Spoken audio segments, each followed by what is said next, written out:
Bagi sebagian besar manusia, kematian merupakan sesuatu yang paling menakutkan.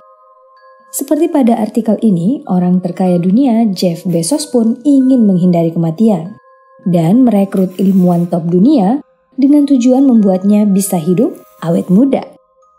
Proyek ini diberi nama Hidup Selamanya. Nah, pada video kali ini kita akan membahas kisah orang-orang yang menantang maut dan nyaris hidup abadi. Yuk kita simak berikut ini.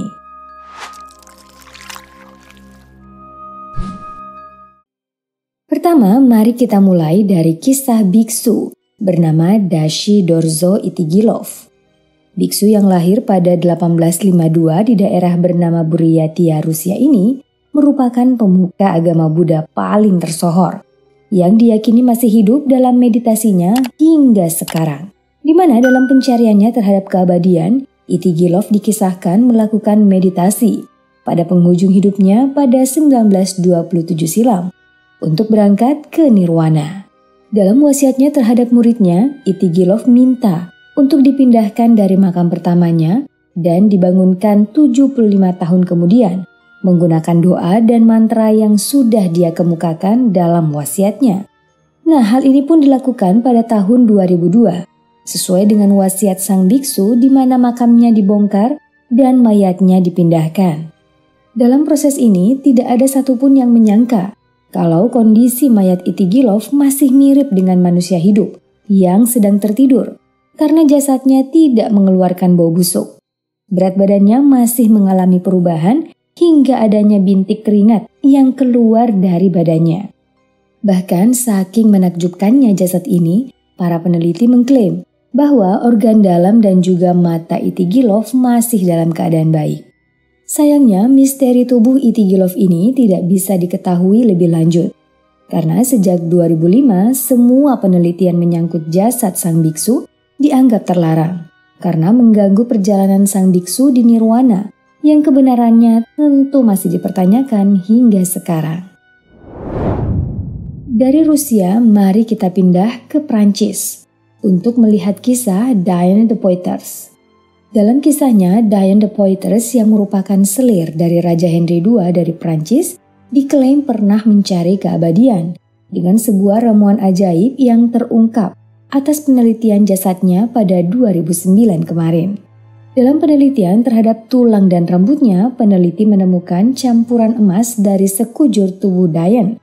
Dari hasil tersebut, sang selir diklaim selama hidupnya telah mengkonsumsi ramuan emas yang dicampur bahan dietil ether untuk tampak awet muda dan umur yang panjang.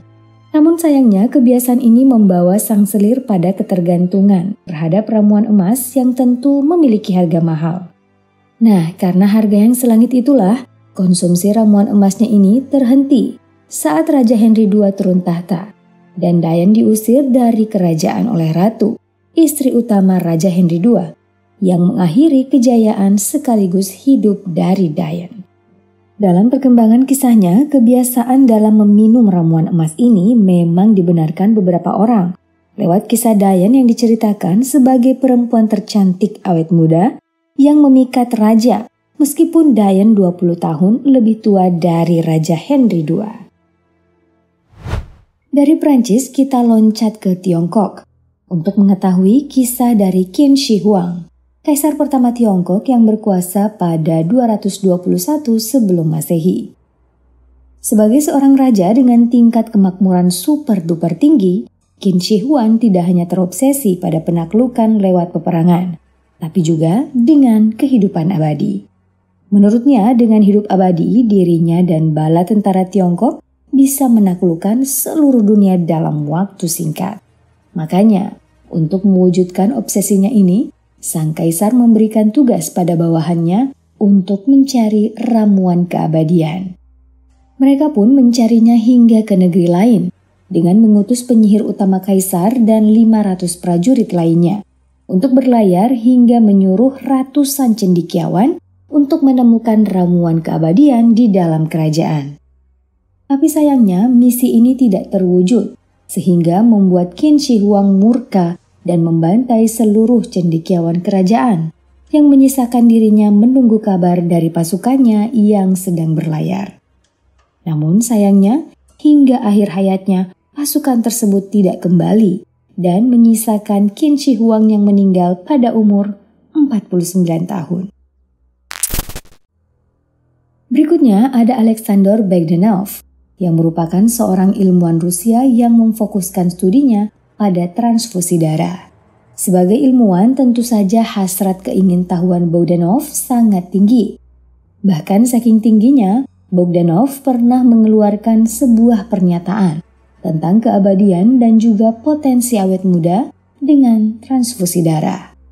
Dalam pernyataannya tersebut, Bogdanov mengungkapkan kalau transfusi darah dan sel manusia yang lebih muda, unggul seperti olahragawan, bisa menjadi sumber keabadian dan juga membuat orang awet muda jika dilakukan dengan rutin.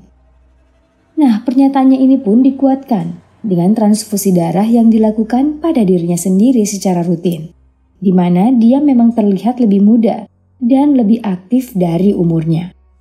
Hal ini kemudian membuat banyak orang tertarik pada teori Bogdanov. Namun sayangnya teori ini mendapatkan titik buntu justru karena Bogdanov sendiri kemudian meregang nyawa pada transfusi darahnya yang ke-11 karena tubuhnya menolak transfusi darah berlebihan. Ya, untung aja belum banyak orang yang sempat mengikuti jejak Bogdanov. Kalau banyak, ya bisa banyak juga yang ikutan meninggoy. Dan yang terakhir adalah pria bernama Robert Ettinger. Seperti nama-nama sebelumnya, Ettinger juga merupakan orang yang mencari keabadian. Tapi metodenya lebih modern dari yang sebelumnya. Dalam bukunya Prospect of Immortality, Ettinger mengaku obat kedamaian memang hal yang mustahil sekarang. Namun mungkin saja di masa depan obat keabadian didapatkan saat teknologi semakin maju. Nah, lewat teorinya ini, Ettinger pun melakukan proses cryonik, di mana jasad seseorang dibekukan dalam suhu rendah, lalu nantinya dibangkitkan saat obat keabadian ditemukan. Dalam proses ini bukan hanya Ettinger, tapi juga 2 anak dan juga istrinya ikut melalui proses yang sama di perusahaan Cryonic Institute milik Ettinger. Nah, lewat publikasinya di buku dan juga perusahaan yang dia miliki, ternyata banyak orang yang percaya dan melakukan hal yang sama dengan Ettinger, yaitu membekukan jasad mereka. Berdasarkan data yang didapatkan, setidaknya ada 2.000 orang yang menjalani proses cryonik dalam naungan perusahaan ini dan menunggu untuk dibangkitkan. Nah, bagaimana menurut kalian? Percaya nggak dengan yang mereka lakukan? Balas di kolom komentar ya.